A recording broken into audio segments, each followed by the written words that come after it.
Hola, muy buenos días a todos y a todas y bienvenidos y bienvenidas a una jornada más de alimentación en la Escuela de Salud Umivale Activa.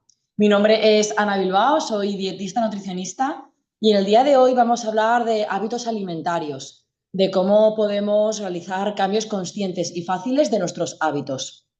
Recordad que durante toda la jornada tendréis los micrófonos apagados, pero sí que he ido viendo alguna cámara encendida y al finalizar la jornada, como siempre, os dejaremos un código QR para que podáis valorar la jornada mientras respondemos algunas preguntas. Así que vamos a comenzar con la jornada de hoy, que como os comentaba, vamos a hablar de cambios conscientes y fáciles en nuestras ingestas diarias. Y para ello lo que hemos hecho es dividir la jornada en 4 puntos principales. En un primer lugar, hablaremos un poco de las estrategias para conseguir un buen hábito alimentario. Estoy segura que en alguna ocasión hemos escuchado repetir 66 veces un hábito o lo que es el hábito 21 días, que es llevas a cabo durante 21 días ese hábito y el día 22 ya lo tienes súper instaurado, pero no hablaremos concretamente de estas técnicas, sino de otras que creo que son mucho más funcionales y más prácticas para nuestros hábitos alimentarios. Luego, ya en el punto 2 y 3 hablaremos de cambios concretos en las ingestas del desayuno, almuerzo, mitad mañana y meriendas, y cambios en nuestras comidas y en nuestras cenas. Y por último, dado que esta sesión también es muy reflexiva y para tomar conciencia de los hábitos alimentarios que tenemos, en el último punto os vamos a dar 3 recursos. Los tendréis disponibles en el post de blog cuando lo cuelgue y también a lo largo de la jornada os facilitarán el enlace para poder acceder a ellos. Así que vamos a primero explicar lo que es un hábito, ya bien sea de alimentación, de ejercicio físico, de sueño. Se refiere a esas secuencias aprendidas que como resultado de su repetición frecuente en situaciones similares y el esfuerzo de una recompensa se activan automáticamente ante señales específicas del contexto, ya bien sea un entorno físico, un estado de ánimo, es decir, de las emociones o de las personas. Abajo en las cajetillas tenemos las características de un hábito y es que dice que son pautas aprendidas por repetición, donde se va a automatizar la conducta y hacen al cerebro más eficiente. La segunda característica es que conviene practicarlo constantemente para que ese hábito sea duradero en el tiempo. Y quiero que ahora nos paremos a pensar en 2 ejemplos que yo habitualmente pongo para que veamos cómo algo que hemos ido aprendiendo con el tiempo y hemos ido practicándolo, ahí están las 2 claves para formar un hábito, hace que ya sea algo innato. Y quiero que pensemos en el primer momento en el que, si nos acordamos, aprendimos a ir en bici, incluso si tenemos hijos o hijas, familiares pequeños que estén ahora aprendiendo a ir en bici, que aprenden a ir con 4 ruedas. Vamos al parque, vamos a la calle y lo que hacemos es subirnos a la bici y vamos con 4 ruedas y nos cuesta un poco. Pero ¿qué es lo que hicimos en su momento? Ir cada vez más al parque, ir poco a poco para practicar, practicar y practicar y conforme pasó el tiempo ya supimos ir en bici y ya no solo que en 4 ruedas, sino que aprendimos a ir en dos. Lo mismo ocurre cuando aprendemos a conducir. La primera vez que nos montamos en un coche, siempre nos dicen que no miremos el embrague, no miremos el cambio de marchas, pero lo mismo, conforme fuimos haciendo prácticas y fue pasando un periodo de tiempo, aprendimos a conducir que ya ahora prácticamente es un hábito. Y pongo un tercer ejemplo para que veáis lo sabio que es el cuerpo y la mente, en tanto a que si practicamos algo constantemente y conforme va pasando el tiempo, ya es prácticamente innato. Y es cuando nos metemos en la ducha y quiero que penséis por qué parte del cuerpo empezamos a ducharnos. Algunos diréis la cabeza, otros diréis el brazo, otros diréis la pierna, pero en un momento dado nuestra familia nos enseñó a ducharnos de una determinada forma y lo fuimos practicando, lo mismo que cuando empezamos a lavarnos los dientes.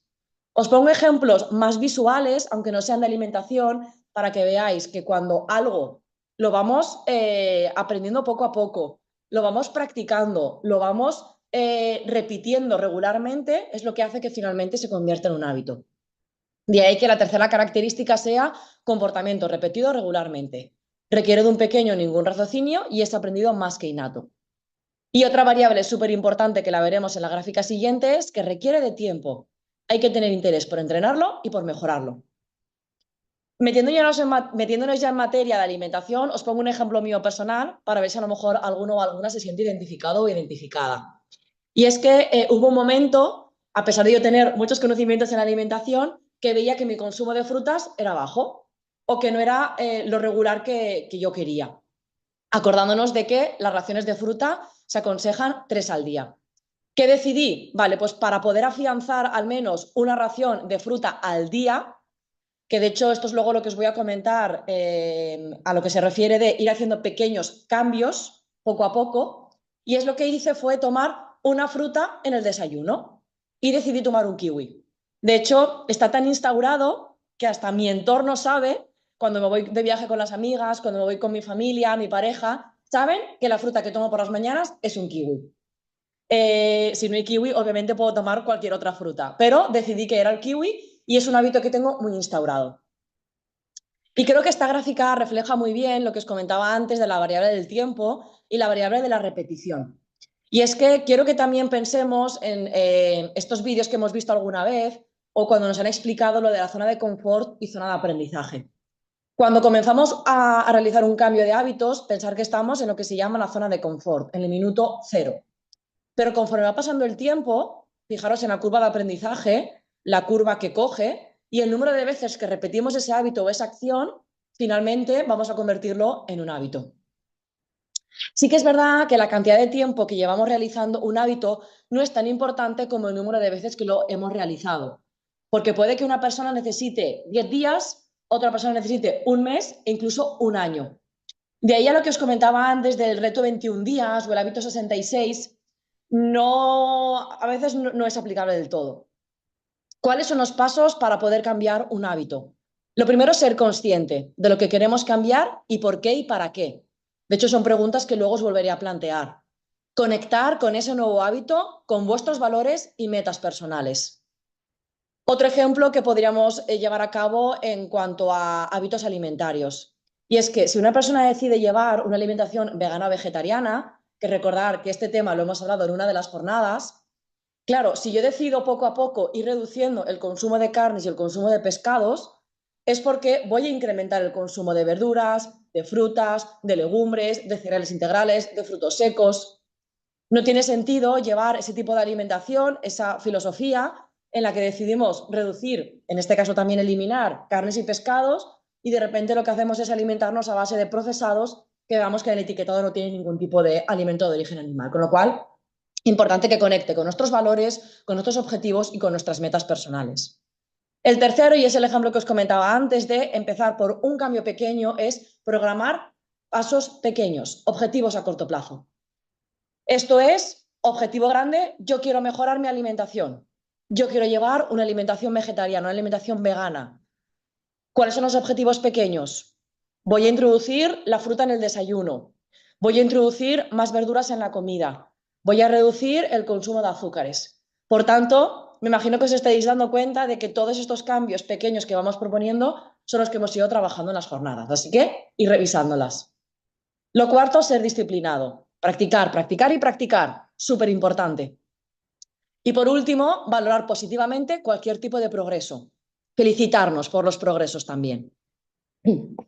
Por tanto, ¿cuáles son los factores que influyen en el cambio de hábitos? El interés que tengamos en ese hábito, la perseverancia, la insistencia. Ayer asistí a una jornada en la que una psicóloga también hablaba hablaba principalmente de salud mental y cómo tenía que ver la inteligencia emocional y la motivación. Y ahora justamente de que cuando uno decide hacer un cambio, también tiene que ser en cierta parte incómodo. ¿Por qué? Porque no estamos acostumbrados ni acostumbradas. ¿De acuerdo? Así que tenemos que ser disciplinados, tenemos que practicarlo y darnos ese tiempo para que poco a poco se instaure. Por supuesto, herramientas disponibles, que es uno de los objetivos también que queremos con estas jornadas, que tengáis herramientas, de ella que al final de la jornada os proponga 3 recursos súper prácticos para que los podáis utilizar. Habilidades, y estaréis conmigo que el entorno también ayuda y también no ayuda a que llevemos a cabo un cambio. Justamente el último cambio que os voy a proponer tiene que ver con hacer ese cambio con nuestro entorno.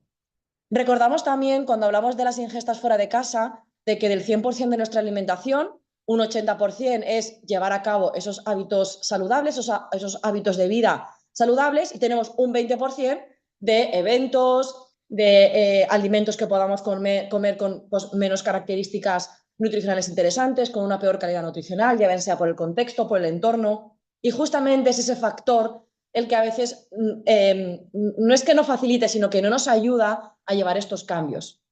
De ahí a que sea súper interesante que cuando decidamos hacer un cambio, nuestro entorno lo conozca y nos apoye, ¿de acuerdo?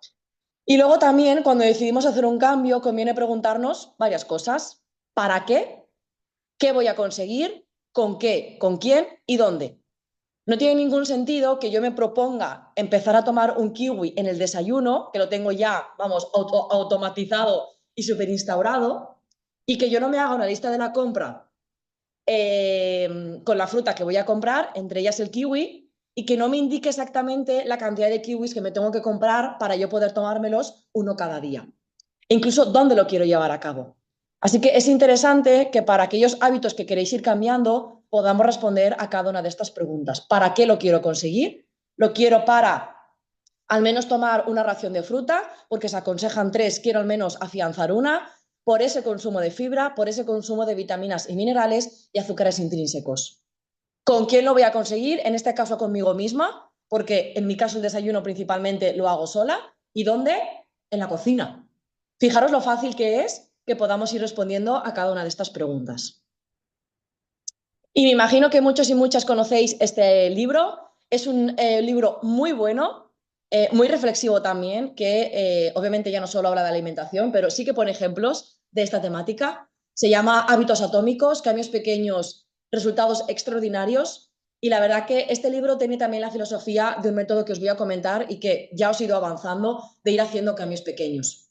En este libro él propone cuatro formas de crear, bueno, 4 leyes para crear un buen hábito y luego también la inversión a esas leyes para eliminar un mal hábito. Esta información de forma muy breve, aunque como os comentaba, os aconsejo leer, lo tenéis en el enlace que aparece en la diapositiva y aquí un resumen que también he extraído de esta página web acerca de las 4 leyes y diferentes directrices que habla de cada uno de ellos y cómo eliminar malos hábitos. Quiero centrarme, pues por sentirme también identificada en, creo recordar que era aquí, donde pone hacerlo atractivo, segunda ley. Únete a un ambiente donde tu conducta deseada sea una conducta normal para el resto de los integrantes. Y aunque sí que es verdad que no tiene que ver con la alimentación, creo que el claro ejemplo es un club de running, ¿vale? Como corredora, excorredora, yo hubo un momento en el que sentí la necesidad de obviamente estar acompañada por un profesional de la educación física y formé parte de un grupo.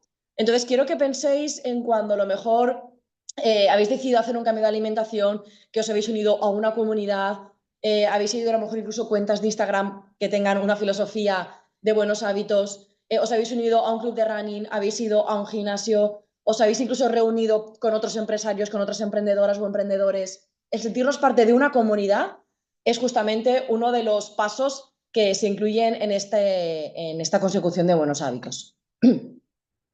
Y esto de hacer cambios poco a poco es lo que tiene que ver con el método Kaizen. Kaizen significa Kai mejora, Zen bueno, y es mejora continua.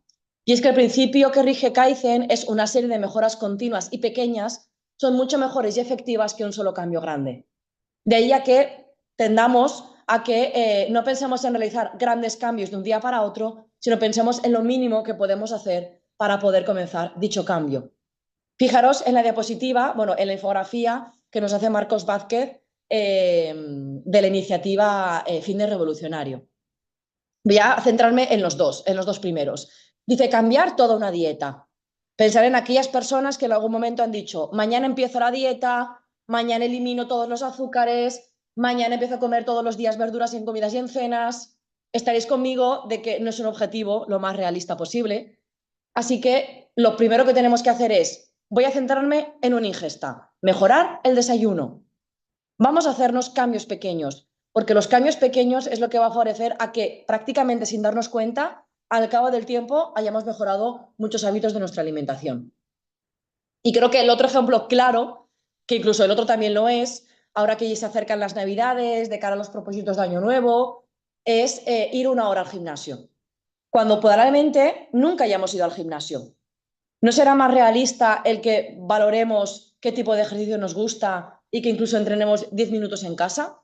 Veamos a ver si a lo mejor nos gusta entrenar y luego ya apostaremos por ir a un gimnasio. De hecho, soy fiel defensora y también tengo ya, bueno, me rodeo también de colegas y compañeras dietistas, nutricionistas, que tenemos la filosofía de cuidado con prohibir, con eliminar e incluso proponernos retos de después de las Navidades, después de las fallas, después de Semana Santa, después de una festividad, para una boda, para una celebración. No pensemos que el objetivo sea ese, sino vayamos más allá, que el para qué sea mejorar mi calidad de vida, prevenir la enfermedad cardiovascular, mejorar mi estado de salud, ¿vale? Quiero que vayamos un poco reflexionando los motivos por los que realizamos estos cambios de alimentación. Y voy a introducir también 2 conceptos que considero que son muy interesantes y que poco a poco también los divulgadores y profesionales de la salud estamos hablando de ellos, que es la flexibilidad alimentaria y la alimentación intuitiva, y que justamente tiene que ver con todo lo que hemos ido hablando en algunas de las jornadas acerca de mejorar nuestra relación con la comida y respetar nuestras señales de hambre-saciedad. Características de la flexibilidad alimentaria, y es que se adapta al contexto y necesidades de cada persona. Tenemos que adecuarnos al contexto. Quiero que tengamos en cuenta ese 20%, de que cuando vayamos al cine, de que cuando tengamos una comida familiar, obviamente es un entorno en el que probablemente nuestros hábitos no sean 100% de una buena calidad, en tanto a calidad nutricional, que aporten buenos nutrientes. Pero tenemos también que tener en cuenta el entorno, tenemos que respetarnos y tenemos también que no culpabilizarnos por, en ciertos momentos, tomar aquellos alimentos que tienen nutrientes menos saludables. Se promueve un bienestar emocional y también se mejora la relación con la comida. Se respetan, y esto es muy importante aprenderlos desde pequeños, respetar las señales de hambre y saciedad. Se reduce etiquetar alimentos como bueno, malo, sano o no sano. Si os dais cuenta, en mi comunicación verbal trabajo mucho el alimentos con una mejor calidad nutricional, alimentos con características nutricionales más interesantes, más nutritivo, ¿vale? Estos conceptos también son interesantes.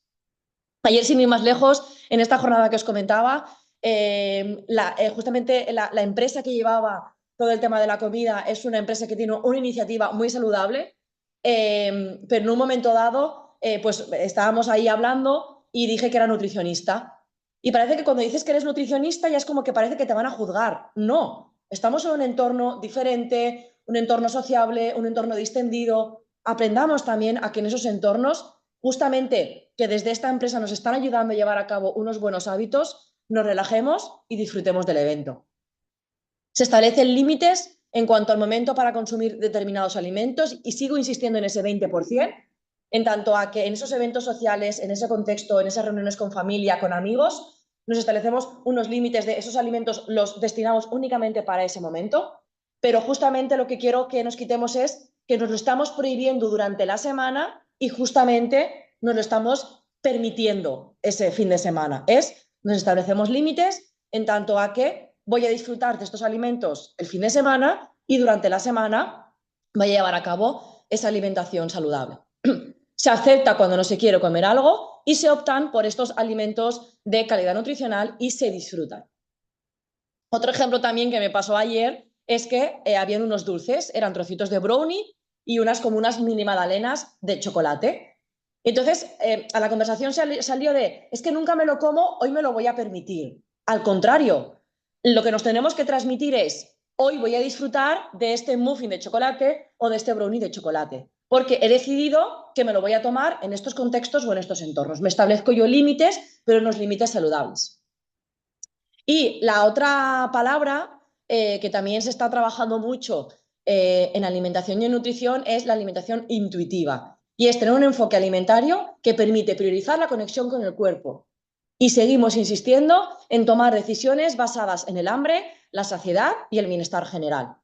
Se deja a un lado todo lo que tiene que ver con dietas estrictas, contar calorías y mucho menos dietas milagro.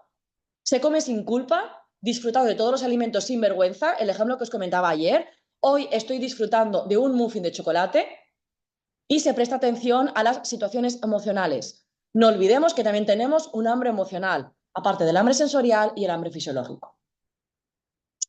Así que después de esta breve y resumida primera parte de estas estrategias, vamos a ejemplos prácticos. Vamos a, una vez ya hemos tomado conciencia de estos cambios en nuestros hábitos alimentarios, que es importante que sean cambios duraderos y realistas en el tiempo, de ahí que conectemos con ellos y que vayamos valorando positivamente cada cambio, os voy a compartir diferentes cambios conscientes a realizar en las diferentes ingestas del día para poder mejorar nuestra salud, prevenir enfermedades cardiovasculares y tener un estilo de vida más saludable. Realmente ya los hemos ido comentando a lo largo de las jornadas, pero creo que era muy interesante incidir en algunos de ellos. El primero tiene que ver con las carnes procesadas, fiambres, que solemos incluir en nuestras tostadas y bocadillos. Y es que si habitualmente soléis consumir estos alimentos, lo que os aconsejo es reducirlo y cambiarlo por alimentos ricos en grasas saludables, como es el huevo que tiene grasas monoinsaturadas, además de rico en proteínas, conservas como las sardinas, el atún, el salmón, o incluso alimentos como el aguacate o el guacamole, que además tiene cebolla y tomate. Alimentos ricos en proteínas, como es el salmón, el atún, el queso, las sardinas, y luego también verduras, tomate, lechuga e incluso pimientos asados que ya hemos hecho en casa, o cuando vayamos a un bar, pedir cebolla, champiñones o cebolla asada. Cebolla asada, champiñones o pimiento verde. Y luego también, incluso para darle un toque dulce y reducir los patés de hígado, están las opciones de patés vegetales como el hummus o incluso paté vegetal como el guacamole y cremas de frutos secos como crema de avellanas y cacao y crema de cacahuetes, que podemos hacerla perfectamente casera en casa, simplemente necesitamos una trituradora. Otro cambio que también es muy interesante es poder ir cambiando poco a poco a un chocolate de alto porcentaje. Recordamos que cuanto más blanco, más azúcar y cuanto más porcentaje de cacao, más manteca de cacao, más grasa saludable del cacao y menos azúcares. Por tanto, el cambio realista y aplicando ese método Kaizen es pasar de un chocolate blanco a un chocolate con leche para poco a poco ir acostumbrándonos a ese sabor entre un 40 y un 50% y luego pasaremos a un chocolate negro de a partir del 70%. Os recuerdo que en anteriores jornadas hemos hablado del etiquetado de los alimentos y justamente hablábamos del chocolate. En tanto a que el primer ingrediente tiene que ser chocolate, luego veremos la manteca del cacao y luego ya como últimos ingredientes el azúcar. Porque recordar que a más porcentaje de cacao, menos azúcares.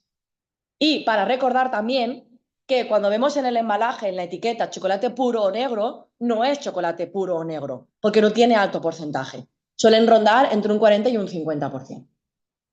Y luego en el caso de que sean chocolates que son cero azúcares, recordar que también tienen edulcorantes. Con lo cual, el cambio más interesante y de mejor calidad nutricional es ir poco a poco pasándonos a un chocolate de alto porcentaje a partir del 70%. Y el tercer cambio en nuestras ingestas de desayunos, mitad mañana y merienda, aunque perfectamente puede ser en cualquier momento del día, pero yo lo he un poco englobado en estas ingestas, es ir un poco más allá y ser nosotros y nosotras las que decidamos la cantidad de azúcar que queremos tomar y que no sea la industria la que nos imponga en alimentos envasados la cantidad que tenemos que tomar. Y el claro ejemplo es con estos dos alimentos, los yogures azucarados o yogures de sabores y los zumos envasados o los zumos de naranja. Bien, es cierto que el zumo de naranja nos lo hacemos principalmente nosotros en casa, pero recordar que este azúcar es un azúcar libre que también la OMS recomienda reducir. Con lo cual vamos a centrarnos principalmente en los yogures de sabores o azucarados y en el zumo envasado.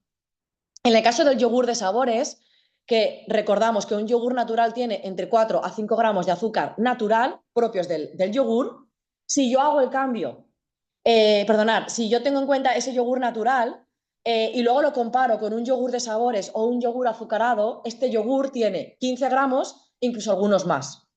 Claro, por diferencia, yo ya sé que tiene 10 gramos de azúcar. Sin embargo, si yo lo que hago es tomarme un yogur natural y un puñado de fresas e incluso añadiéndole una cucharada de café, esa cucharada de café de azúcar tiene escasamente 3-4 gramos de azúcar. en comparación con los 10 que me está incluyendo en ese alimento envasado. Y si incluso quiero enriquecerlo un poquito más, según el objetivo que tenga, lo podré incluir junto con frutos secos o con cereales, lo mismo, leyendo bien los ingredientes. En el caso del zumo de naranja natural o zumo envasado, que tienen gran cantidad de azúcares añadidos y libres, lo cambiaríamos por un azúcar natural o intrínseco presente en la fruta, que recordamos que son esas 3 raciones de fruta al día. Y pasando a los cambios saludables y de mejor calidad nutricional en las comidas y en las cenas, vamos a centrarnos en estos platos que por receta tradicional o por cultura tienen poco o nada de ingredientes. Aunque incluso nosotros en nuestro día a día no somos conscientes o no nos hemos parado a pensar, recordar que el primer cambio, el primer paso a ese cambio de hábitos es ser consciente, nos hemos dado cuenta de que esos platos principales que estamos tomando en comidas y en cenas, pues no tienen verduras. Así que, siendo consciente de que estos platos no tienen verduras, una propuesta para estos platos únicos es cambiar a un plato más pequeño, reduciendo la cantidad, y antes le ponemos una ensalada. Estos cambios, bien es cierto, que se van a producir principalmente en las comidas, pero es donde casi más cambios tenemos que realizar, donde yo más he observado en los talleres, programas y con los pacientes en consulta, que estamos muy acostumbrados a tomar un plato único y la idea es ir cambiando a uno más pequeño para uno o a un primer plato de ensalada. ¿Cambio intermedio a este cambio? Vale, pues si no estamos acostumbrados a tomar un plato de ensalada, lo que hacemos es, tenemos nuestro plato y reducimos un poquito de cantidad y en el centro ponemos una ensalada. Cuando ya hemos instalado este hábito de poner en el centro una ensalada y vamos cogiendo de esa ensalada, lo que hacemos luego es ponernos un plato individual y el segundo plato, con la idea de que empecemos primero a tomar la ensalada para ir adquiriendo esa saciación y del segundo tomar menos cantidad. Otro cambio que os propongo y que también hemos ido comentando en las diferentes jornadas es ir cambiando poco a poco de arroz, pan o pasta blanca o refinada a su versión integral, ya que así aumentaremos el consumo de fibra y será más beneficioso para nuestro organismo y para poder prevenir diferentes enfermedades, incluso para el tratamiento del colesterol, la diabetes. Simplemente tenemos que fijarnos en el etiquetado que ponga arroz integral, pan elaborado con harina 100% integral y en la pasta leeremos sémola de trigo duro integral. Pero aquí quiero hacer una excepción y una aclaración. Y es que hay platos tradicionales, como la paella valenciana y el arroz al horno de mi tierra, que obviamente no lo vamos a hacer con arroz integral. Con lo cual, cuando hablo de este cambio, hablo de aquellos platos que sí que por técnica culinaria y por receta encaja bien el arroz integral. Y este cambio es el que os ponía, que también es muy interesante en nuestro entorno, siempre y cuando queramos y decidamos realizar este cambio. Importante que conecte y que seamos conscientes. Os he puesto aquí un ejemplo muy práctico para que veáis de una pizza ultraprocesada, lo fácil que es comprar una pizza, o sea, lo que es una masa, y nosotros añadirle queso, añadirle tomate, añadirle cebolla, añadirle champiñones, añadirle jamón, pechuga de pollo. Fijaros que lo que estamos añadiendo es una base de carbohidratos, estamos añadiendo verduras y estamos también añadiendo proteínas, pero de mejor calidad nutricional. Así que espero que todos estos cambios os hayan sido prácticos y ahora muy rápidamente voy a explicaros los recursos. Tenemos el plan de acción, la rueda de mis hábitos y el calendario de hábitos. La primera, que quizás es un poco la más compleja, es la rueda de hábitos. Tenemos aquí diferentes hábitos alimentarios y quiero que nos acordemos del primer ejemplo que os comenté de la bici. Recordamos que la bici tiene 2 ruedas y para que pueda funcionar tienen que estar hinchadas. Pues con esto ocurre lo mismo. La idea es que aquí tenemos una puntuación del 1 al 10, ¿vale? Y si, por ejemplo, en el caso de las frutas, porque hay 2 tipos de actuar en esta rueda. Yo tengo las frutas, tengo las verduras, tengo las legumbres, tengo los pescados, que poner un 10, es decir, coger un lápiz de color y pintar hasta un 10, quiere decir que el consumo de esos alimentos, de todo lo que hemos aprendido, es saludable.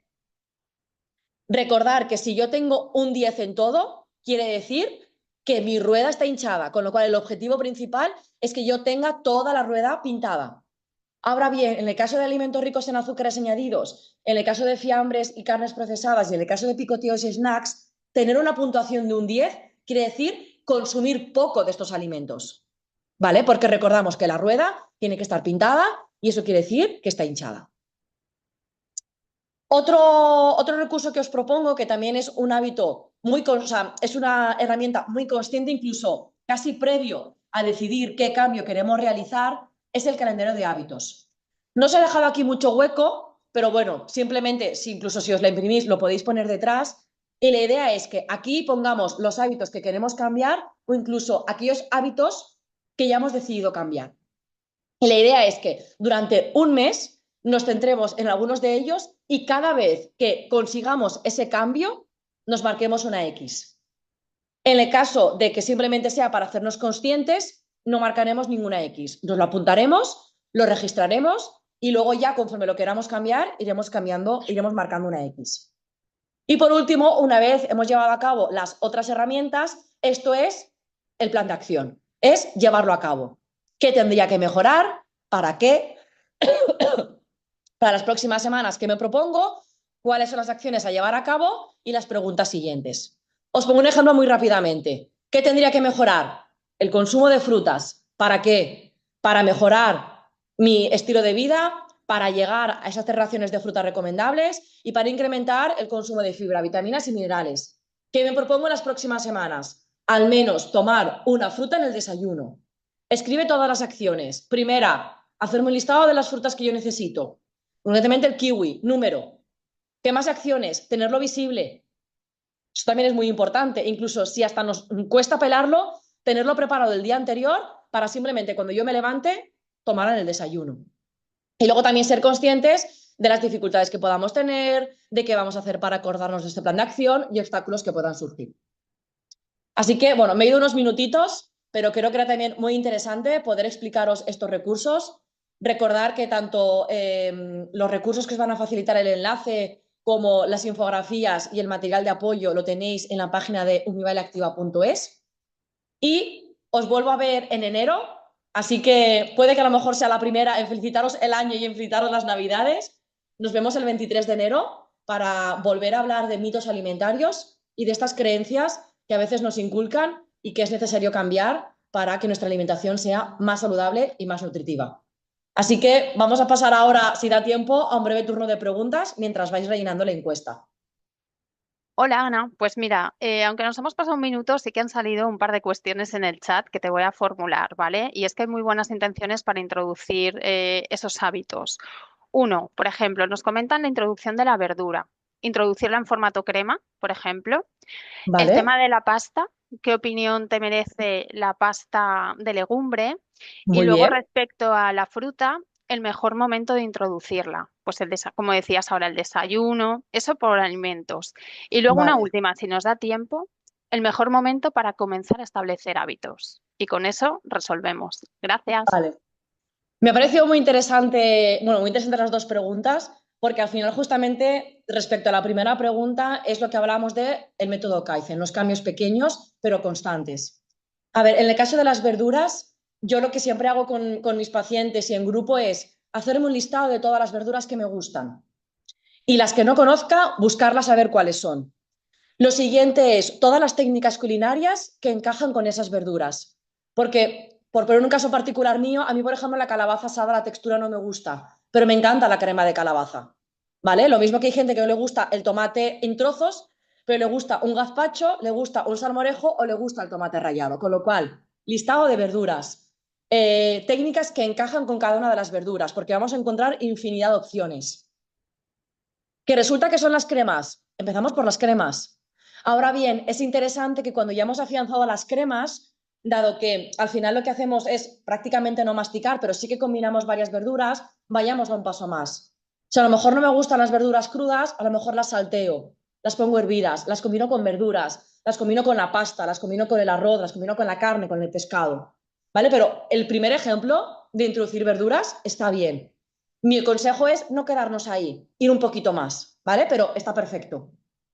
Respecto al tema de la pasta de legumbres, es un muy buen hábito para poder introducir legumbres. Nos quedamos siempre con las lentejas, los garbanzos, las alubias, pero pensar que los guisantes son legumbres, la soja y todas sus variedades, las habas, los altramuces, así que la pasta de legumbres, que ya nos la facilitan diferentes supermercados, que es 100% legumbres, es una muy buena opción.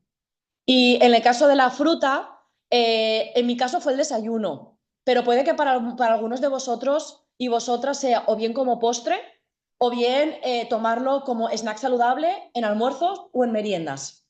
Yo, por ejemplo, también soy más de salado en almuerzos y de dulce en la merienda. Por tanto, donde también veo, porque puede que sea más fácil tomar la fruta, sea en la merienda, ¿vale? Respecto a la siguiente pregunta, y muy rápidamente, quiero que cada uno de nosotros y nosotras conectemos con cómo es nuestro día a día. Y si voy a la respuesta fácil, es que cualquier momento es un buen momento para comenzar un hábito. Pero obviamente, si yo hago esta respuesta, no conectaría con la vida familiar que tenemos, la vida social que tenemos, circunstancias familiares de, pues se ha puesto enfermo un familiar, tengo que cuidar a un familiar. Por tanto, quiero que rescatemos el método Kaizen. No es en que tenga que mejorar de la noche a la mañana mis hábitos, simplemente con que introduzca una fruta al día, con que pensemos que hacemos 7 comidas y 7 cenas a la semana, con que de esas 7 comidas y cenas nos programemos 3 en el que incrementemos verduras, ya es un cambio. ¿Vale? Con lo cual quiero que pensemos un poco en esos hábitos que poco a poco podemos ir introduciendo, que por pequeños que sean, son muy positivos y que nos tenemos que agradecer y que felicitar. Así que muchísimas gracias a todos y a todas por la jornada. Espero que también haya sido una jornada de motivación. Yo estoy muy motivada. Espero que vosotros también y nos vemos en la siguiente. Muchísimas gracias.